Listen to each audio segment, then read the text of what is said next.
Hello, humans. Okay, so today is the 19th of September, the year 2021. We're in the age of Aquarius now, and we're 2,000 years, we're 2,780 years past the age of turning to the age of Pisces. So the astrology is muddied, so in the sense that there's no clear delineation as to when one age shifts to another. You can use astrological signs in the sense of alignments as convenience, but it's a question of, well, this one occurred at this particular point, or is it the next one that occurs 3 years from now, right? Because these ages are so long, 2,780 years in length, and it takes 72 years to make 1 degree in this change in one of these astrological ages. So it's got a very large degree of variance, and you can still be accurate. So it's convenient to think of them in particular ways, especially when we're trying to align history, because so much of history is wonky based on people screwing with the numbers over time for different purposes, placing things in one year or another as they chose, because there was not necessarily any consequences for doing it, and also not necessarily having any great alignment for years from one person to the next throughout ancient times. Now, the woo abides, all right? The woo is always there. There's shit that's always hidden. There's always stuff going on. And the woo is deep and the woo is long, and the woo includes everything that we also hide from ourselves, deny ourselves, and everything that is hidden and denied from us. So it's not like simply behind the scenes. It's not simply obscured. It throws in there those things that are obscured in the midst of history. But the interesting part about the woo is that we can think of the woo as like very much like the ether, or very much like an ocean. And that is that stuff that's thrown out there, universe will haul back up at the most opportune times for us. It may not appear that way, but it is shocking as to how often, and in fact, the woo people know that all of universe is synchronicity, and us discovering synchronicity. Because universe, the one word, is passed through our experience. So now we're going to talk about somebody else's experience. So there was this guy, and he was a white dude, we know this, and he was a Saxon, okay? And he spoke the Saxon language, and he was a member of the folk. And he wrote a letter in the 1200s. Hang on a second. Let me see if I can get the exact date here. I don't know if I've got it right offhand. 1255. Okay, so Haida, he writes in 1255. This letter of instruction to his son. His name is Haida. Haida Linda. Oh, excuse me. Haida Linda writes a letter of instruction to his son, and he says, "Kid, here's the deal. There was a big flood. I was able to save your mom and you and this book. And this letter of instruction to you is to tell you what to do with this most valuable possession, this book. And this book was damaged in this great flood that I rescued your mom and you from. And this book has been replicated by me. I copied it. I've scribed it to a foreign paper and new paper.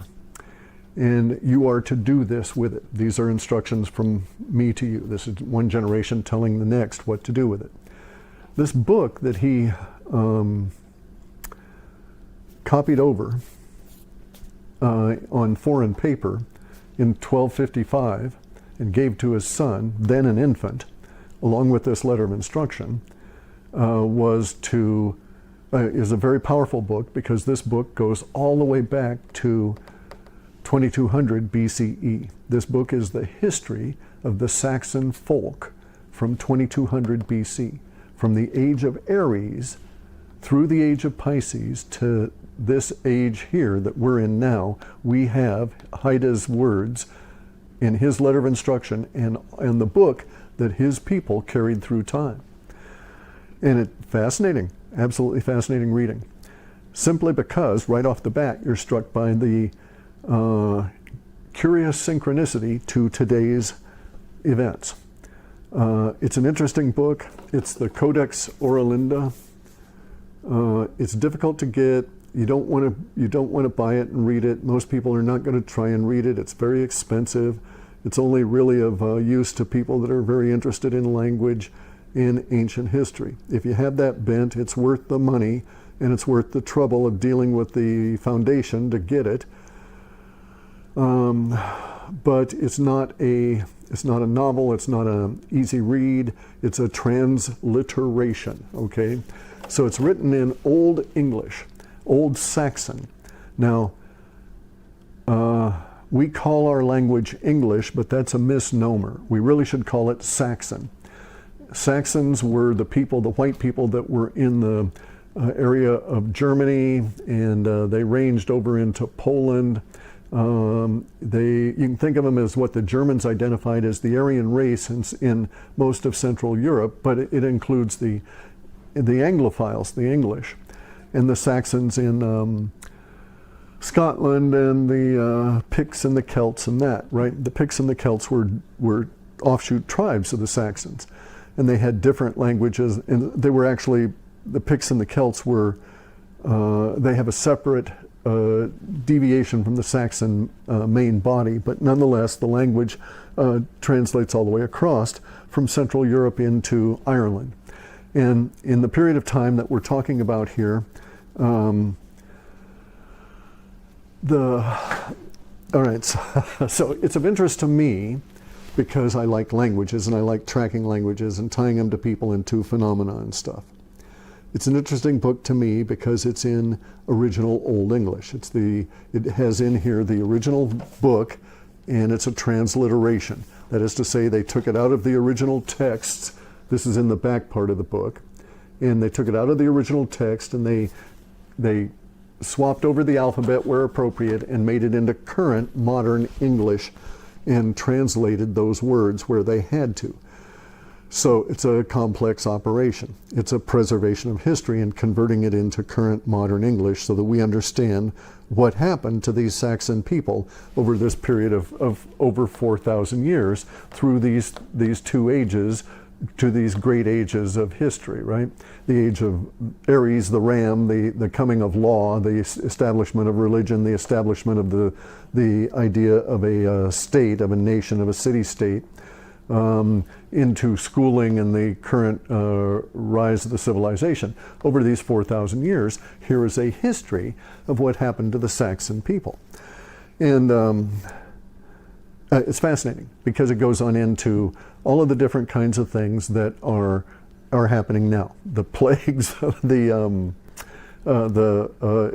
have an example of the flood here, the earth changes that forced Mr. Linda to grab his family, throw him in a boat and flee, right? That kind of thing. But we have the plagues, we have the earth changes, we have the social encounters as the Saxons rubbed shoulders, so to speak, with all these other people, and it talks about all the other people. And this is not a novel, this is not a journal or anything like that. This is the extract. These are the those things that were worth writing down and preserving from one generation to another. And so we can say that these are a scientific exploration of what it meant to be Saxons over time, over these 4,000 years, extracted as the natural law of Saxons, all right? So this is the same kind of book and needs to be read the same way as what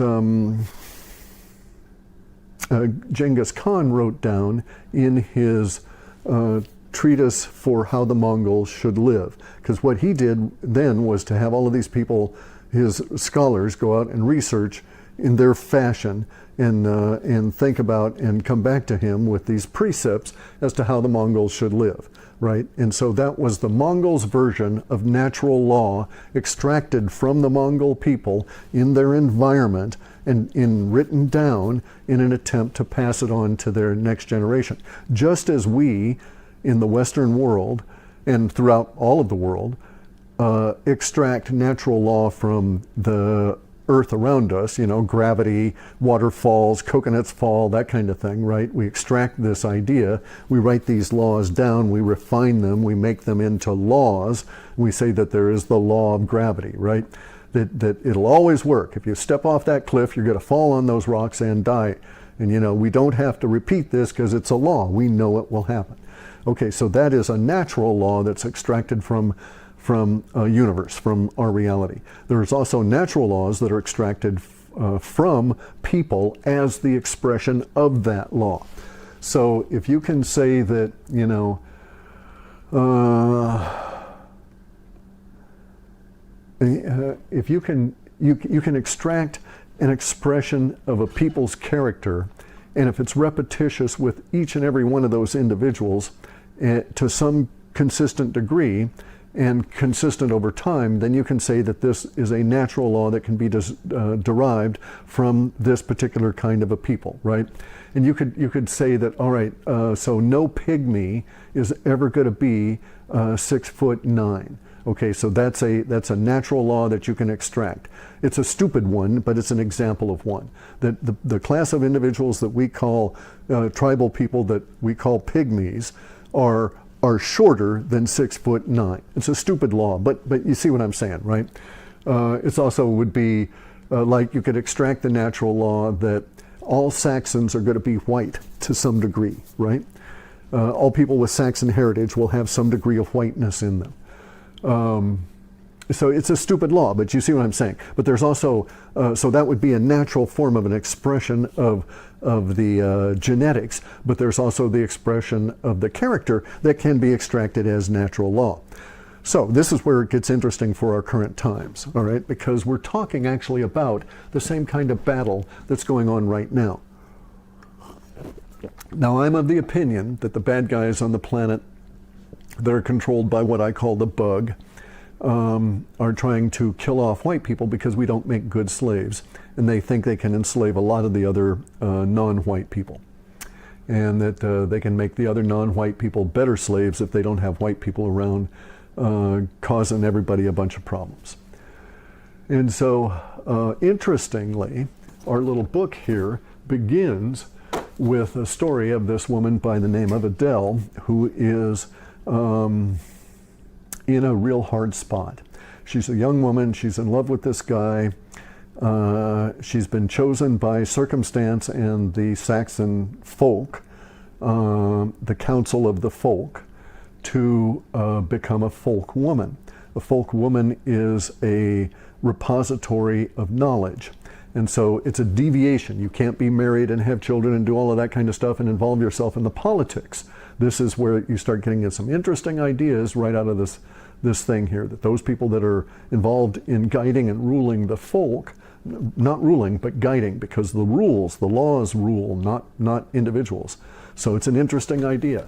It is truly a description of the folk here, the Saxon people, deriving the idea of a republic that far back. Anyway, so Adele, this woman, she's in love with this guy, she wants to go off and get married and so on, but she's been chosen. She feels the call as well, but it's muddied in her, all right, because of this attraction to this guy and her hormones. So we get the impression she's in her mid-20s, and she's at a juncture. And universe provides a push in the sense of this evil bastard, right? The bad guy in our comic book here is called the Magus. And that's a very interesting word. Now I'm going to deviate in a second. But so Adele runs into a situation where she is slotted to become a folk woman, doesn't really want to necessarily. She's been educated into it for at least the last 8 years. And so she's done a long apprenticeship. But she's not alone. So she's at a point where she has to make a decision, and the Magus comes along and makes it for her by killing the folk woman that's in existence for the people of the Saxons at that point. In this long battle that's going on between the Magus and Magus's people and the Saxons. And so Adele is thrown into a real new world because all of a sudden there's war, there's things going on, and as an apprentice, and the closest they've got, the others were not necessarily as trained as far, she's got to be thrown into this role of the folk woman in this council of the Saxons, right, as they prepare and fight war against the Magus. And so this is our little story here. Now, it'd make a great movie, but scriptwriters are going to end up bald, if they're not already, trying to get through it to come up with an effective movie, and it wouldn't be nowhere near passable by any social acceptable standards today because it's so anti-woke. All right, they talk here, they describe everybody in these exacting language. So they talk about the Finns, the Celts, the people from Crete, the people from all different other kinds of places on the planet in their interaction with the Saxons over these 4,000 years. So it's not necessarily a pleasant tale. They go into and it's not a tale at all. You can't really read it. It's a book for linguists. It's a transliteration. So you have one line in the Old English and then one line in the English, the current English that's translated, and then commentary on how that translation occurs, right, throughout the book and so on, and the extracts from the volume. And so it's a very interesting book in that regard from a linguist's viewpoint because I like the interaction with a different understanding of language, and I've been following in the evolution of language, deviation of it from Teutonic and so on. Now, it's an interesting aspect of this is that English is more Teutonic than German, which is where we get the word Teuton.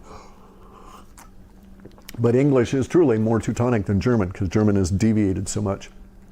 But if you go into Loom of Language and you study that book with seriousness and study it, so I'm still working on the thing and I've been working on it for a couple of years now, you will get to the point where you'll be able to pick up and decide. You can decide, okay, so today I can look at Swedish, I can look at German, I can look at Belgian, I can look at Flemish, even Old Flemish, I can look at Dutch, and that group of languages, and just read them, right? And so I can read a little Swedish and so on. You can just get your mind to think in the way in which English is naturally just shaded over from each of those languages. You can do the same thing with English with the Romance languages because so many of our nouns our descriptors are extracted from Latin, but it doesn't quite work as well with the other two as it does with the Teutonic languages because all of the activity, all of the verbs, the participles, the prepositions, and so on, and all the absolutes and the infinitives and so forth are within the Teutonic base. But that also gets you curiously back into some parts of Sanskrit. So as a linguistic tool, this is very interesting because it goes back to Old English, and you can really see the roots in the Old English to the now current other Teutonic languages. So fascinating. Plus, it's also, if you know how to read it, it is a fascinating understanding of history. Now, here's the problem. It's a history of a specific people that were paranoids, okay, because they'd been beset back in 4,000 years ago. They were beset by this guy and nearly wiped out. And then this is their story of survival, and it is brought to us by this individual. He was the person that provided this book through his son and lineage to the saving of the volume.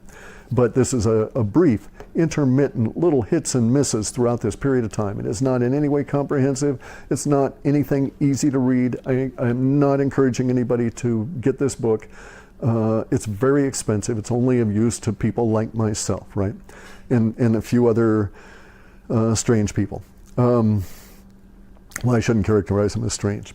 Anyway, in any event, so I found it interesting on a number of different levels. So now in the history part of it, Adele, way back when, she's facing problems with the Magus. Now bear in mind, this, all right, so the Magus, all right, so let me back up. within this book, there is the ability to extract, because that's what they were really writing down, was the laws to pass on from generation to generation that they extracted from the people, how to live effectively. So this book is a science book. So it's very much a science book as, in fact, more of a science book, more of a true science book than Linus Pauling's The Chemical Bond. Because Linus Pauling was under the influence of screwy ideas, and all of that big book was based on quantum mechanics that really isn't applicable or factual. This book is factually extracted from universe laws and stuff on how people should live and how we had lived all this time, and it was effective, is what they're saying. And so you find in there some things that are really interesting. So back in this period of time, back this far, the Saxons had a law. And one of their laws that they had extracted from before the age of law, and this is curious that this begins in the shortly after the age of Aries had started. One of the rules that they had, one of their laws said, never tolerate an unfree man in your presence. Okay? And then they go on to explain through these little parables and little short bits and stories and myths and later through the whole book, and then through the extraction of the actual formalized extraction of the law itself, why this is pertinent. Okay, and they give you examples like, at this time the Slavs people had been killed in a pandemic by the Magus and enslaved. And it did this shit to their mind, and you just can't be around these guys, okay?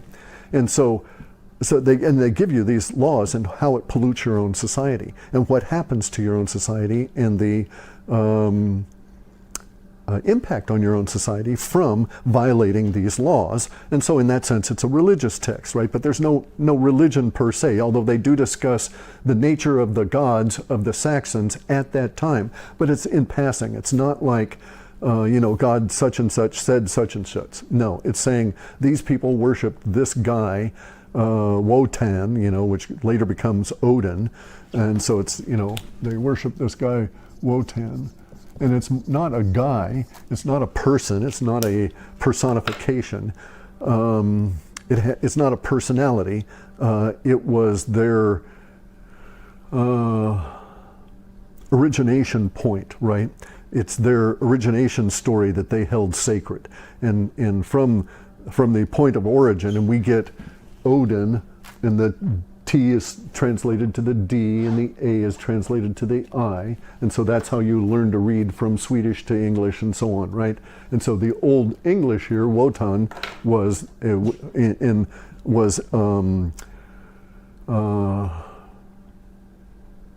attached to our current idea of Odin very, very, very loosely. All right, it's much more akin to the idea of the formless, nameless God that the Jain worship currently. The Jain are 25-30 million people in India that are a separate religious subset. And they have an interesting idea. So Odin or Wotan can be thought of as the the personification through sound of a principle, a guiding principle in life more than anything. So anyway, it's a fascinating read, okay? Because poor Adele, she's getting the shit kicked out of her people by this Magus guy. The Magus guy is doing things like polluting the streams, polluting the rivers with dead animals to induce pandemic.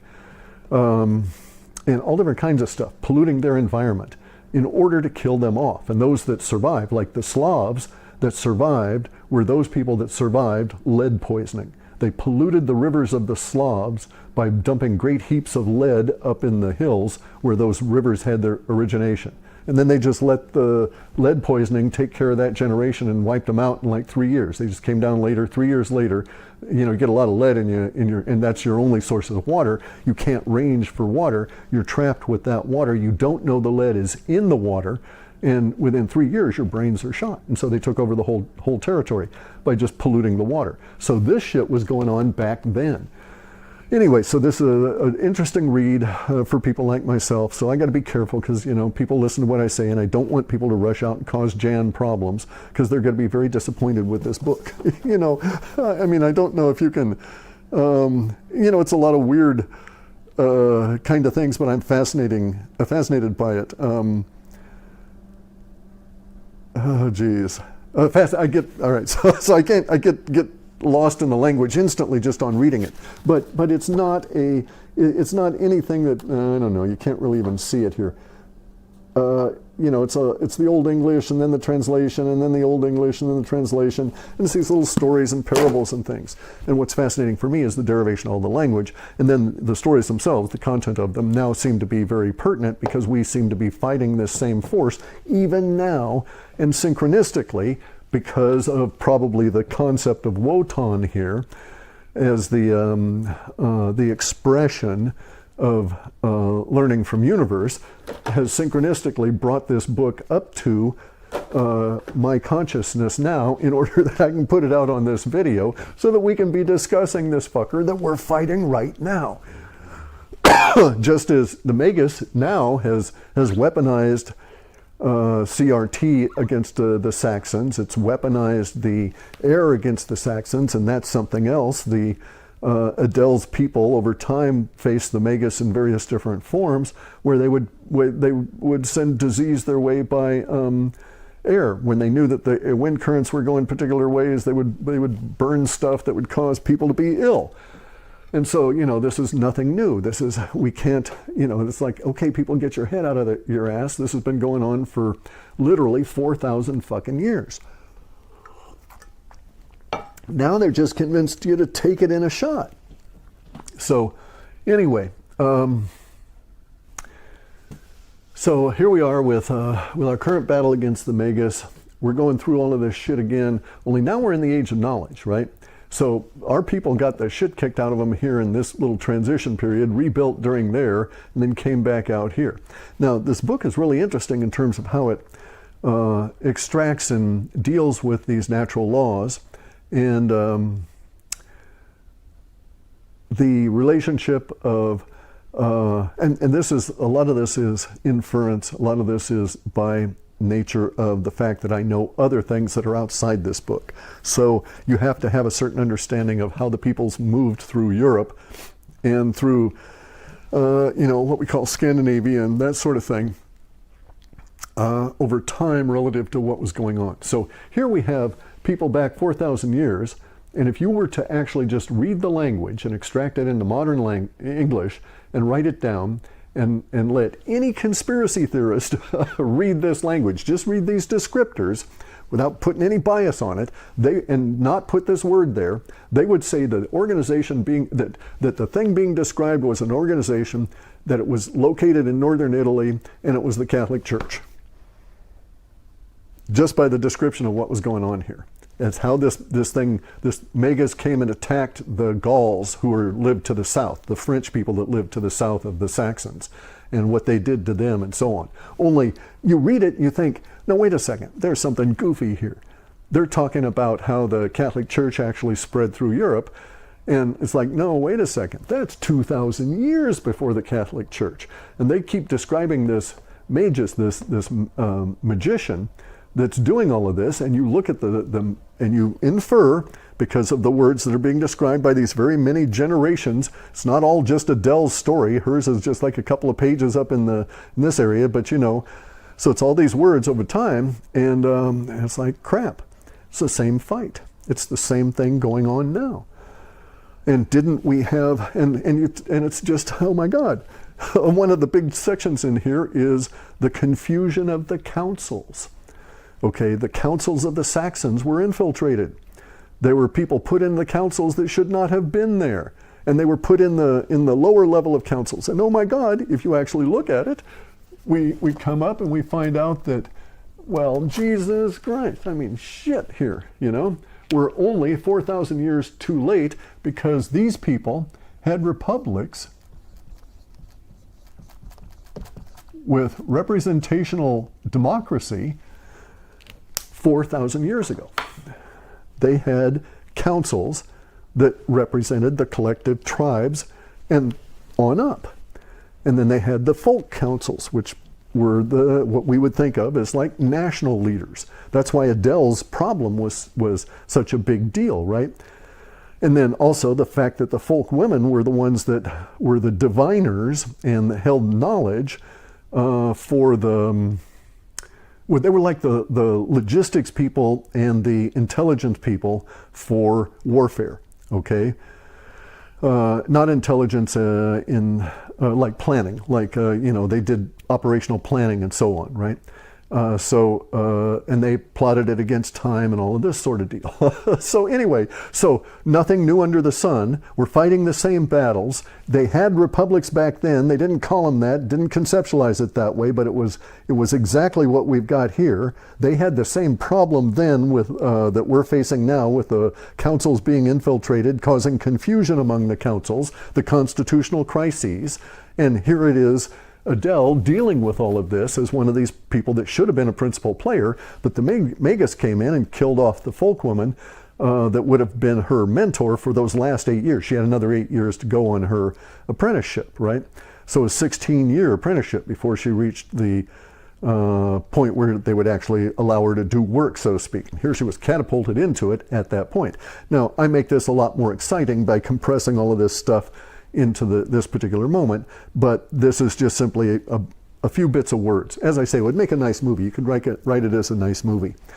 But it would never get past any kind of censorship today. It couldn't be made today because of the nature of the stuff being discussed as really adult.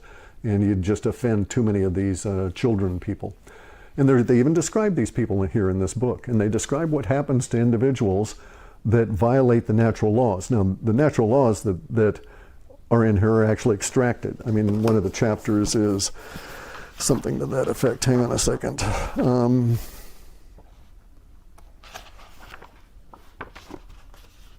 Talks about the 3 cities, laws and regulations, general laws, laws for the army and war, folk, mother, and kings at war, security and war aftermath.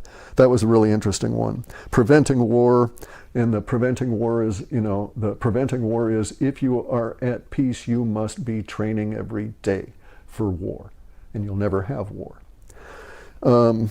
Laws for the steersmen, those are the people that steer the folk. Useful precedents about the laws, about all these myths, where they came from, the principles, justice, how to deal with treasure, how to deal with cities, conflicts and migration, the eastern walls, all different kinds of things. Fascinating. And as I say, you have the original manuscript reproduced, so you can go back and track it down and see if they've actually transliterated as you would have. And it provides just a really good overview of the Wu abiding, because it does. Here we have an example that the same Wu we're in now, the same situation where the obscuring of the vote, the fact that it's not transparent, the obscuring of this has led to the confusion of the councils and an illegal leadership that is now made allegiances with the Magus that wants to wipe us out through the shot so the Magus can take over everything, right? And we're dealing with the same thing 4,000 years on. And here is interesting. Universe has floated this book through the Wu for 4,000 years. It's a collection of books. There's a lot of little tiny books within it, right? Sort of like the little books in the Bible sort of thing. And it's that sort of a deal, right? And in a sense, you could think of it as the folk Bible, the folk laws and so on, because it doesn't go into the religion per se. It doesn't provide the idea of, retribution from a deity or anything for violating these laws. It provides the practical examples of what happens. And that's it. And it's an extract of these laws. So it's a folk Bible in that sense, extracted through all these little books with myths and other things thrown in there. And it's quite fascinating in the language, and just is remarkable in the synchronicity to the current time in these just few little bits that I've extracted from it, most of which is not associated with these bits. And that's it. So the Wu abides, and we keep abiding in it. We will get through this. We've been getting through this repeatedly. As I keep saying, the Magus, the bug, is patient, and it keeps resurfacing, and it keeps coming at us periodically, but it has only these same sets of tricks. And it's the same structure. The Magus is described in here in these brief few descriptions. It sounds exactly like a communistic society. And the actions are just what we're seeing today in terms of the way in which the folk is damaged by dealing with these other damaged individuals. And it's interesting that they have the folk have, the Saxon people had come to the conclusion that you should not ever tolerate slaves in your presence. That a slave is an offense to you as well as to the person that is enslaved. And that it is a slave is an offense to your social order as a Saxon person, because of the pollution that slavery does to the minds of everyone involved at all the levels, and because of the pollution that it does to the social order at all levels, from the money outward. If you tolerate slavery, one of the rules here is you never accept the coinage of someone that tolerates slavery. So you don't trade with the Magus, you don't accept the Magus's coins, you don't accept their trade because it's polluted by the slave, right? And these rules are really straightforward and simple. There's a number of them you get through, but it's just really interesting as to how Universe has bubbled this old book up and gotten Jan to repackage it into such a nice thing. I got 2 copies, of course. One to set away because I'm drinking chaga tea and shit happens and stuff. So one active and one to set away for when the active becomes too poor. Anyway, but as I say, the woo abides. We'll get through it. We've gotten through it in the past. We'll get through it again. We've been beset in the past. We've been beset recent past, and we've been beset in the ancient past. We rediscover it each and every time, and we come out of it each and every time. This time, we were a little bit smarter, I think, and caught the whole process a little earlier. So off to battle with the Magus, the bug, and that force that's out there. And anyway, looking forward to the Age of Knowing, because the woo is still going to abide, but we'll get to go out and sift it and get nets out there and get into real history. So now this is old woo, okay? This goes back 4,000 years. That's old woo. Now, I'm really, really interested to get into the ancient woo, 10, 20, 30,000 years old. That's coming. So the woo abides, abide for it.